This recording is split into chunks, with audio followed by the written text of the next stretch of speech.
Home is where you start from, to me, means that you have a place that you know is yours, that's safe, that's warm, that's a place where you're able to interact with your family and friends.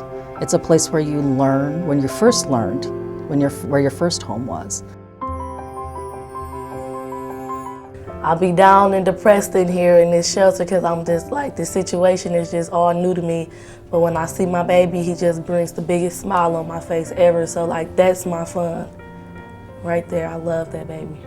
And my mom and dad are very, very proud of me. My mom's like, see, you can do it. You did all this stuff by yourself, and I'm so proud of you. After I had my baby, like he was born May 10, 2007. After I had him, things started getting hard. Like my mom, we had differences and I moved out the house because like I was basically had to do it on my own. She was trying to teach me that I had this baby, that's my responsibility, and I was willing to accept it. So I moved out on my own, and then I kind of dropped out of school, and then I tried to go back to the GED classes and it just wouldn't work out right.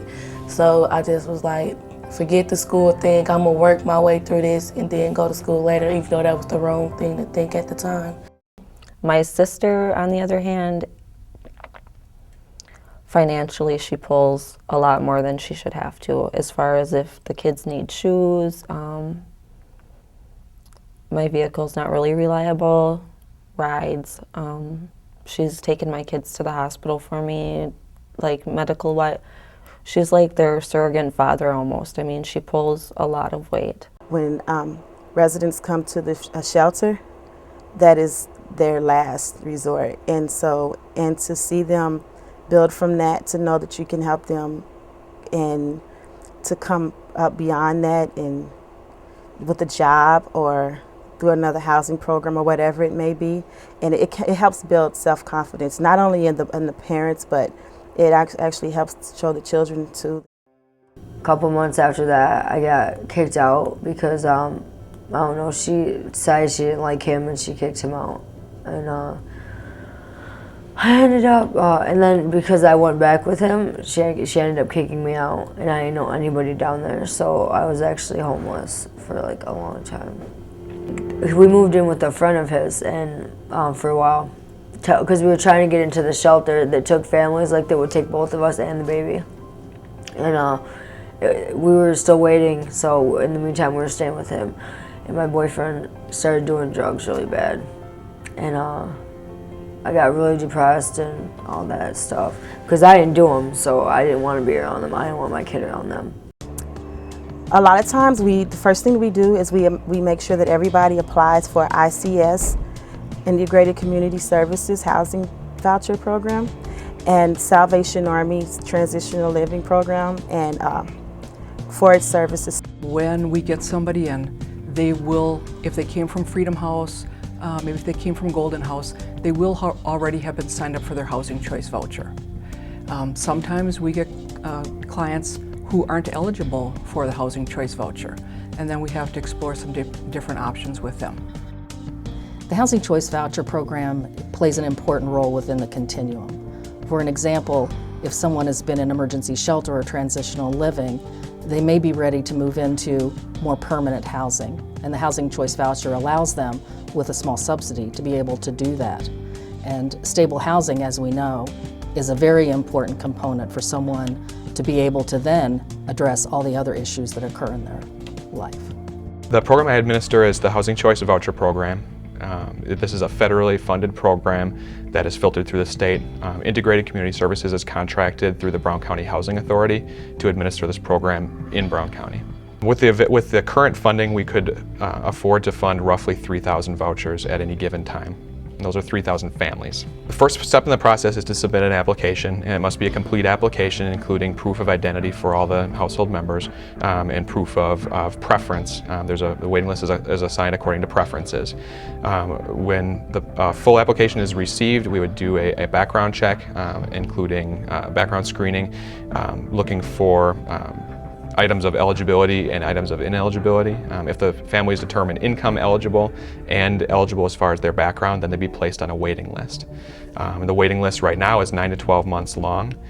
When their name would come to the top of the waiting list, again organized by preference, then they would come in to see us for an initial appointment.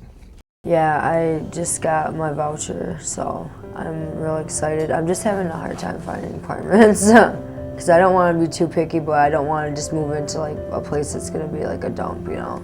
I want to try to pick something really nice.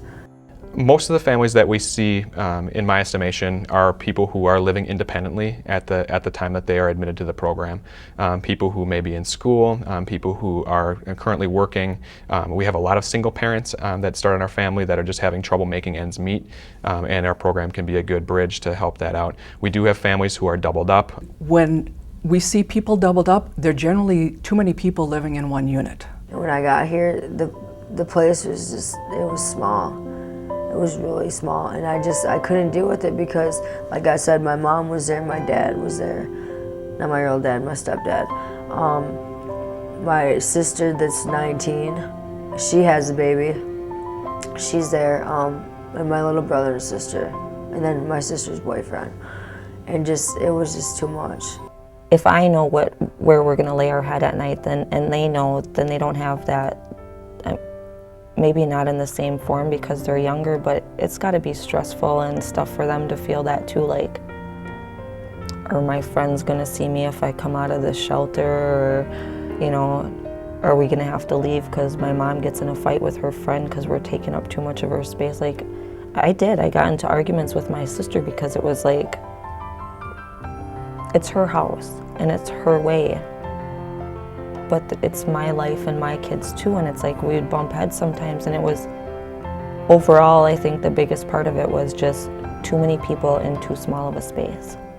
These are families that have made a mistake in the past, and they're still paying for it, and unfortunately their children are paying for it as well. No matter how much money I make right now, I don't think next month or even this year, I'm not going to be able to support my family on my own income, even if I was making $13 an hour for a suitable size house for us to live in, and then the other things that go along with it, like utilities and everything else. When we have a family that is not eligible for housing, we can help them fill out an application and work through the process to get some subsidized housing like Maple Leaf, or Meadows North, some of those subsidized programs. While we have them with us, and this is true of a family that we have right now, they aren't eligible for the Housing Choice Voucher and won't be for several more years. So we are working in depth with Catholic Charities, with budget counseling, for them to clean up their credit so they look a lot more attractive so that they can get into a subsidized program. Housing First is really based on providing housing before you provide any other services to an individual or a family. And it's providing that housing without any barriers to entry. In other words, you don't have to be self-sufficient or sober or already compliant with all the rules and regulations of most programs in order to receive that housing, because housing is seen as the first step in the treatment of whatever the situation might be, and allowing the person to stabilize before they can work on those other issues.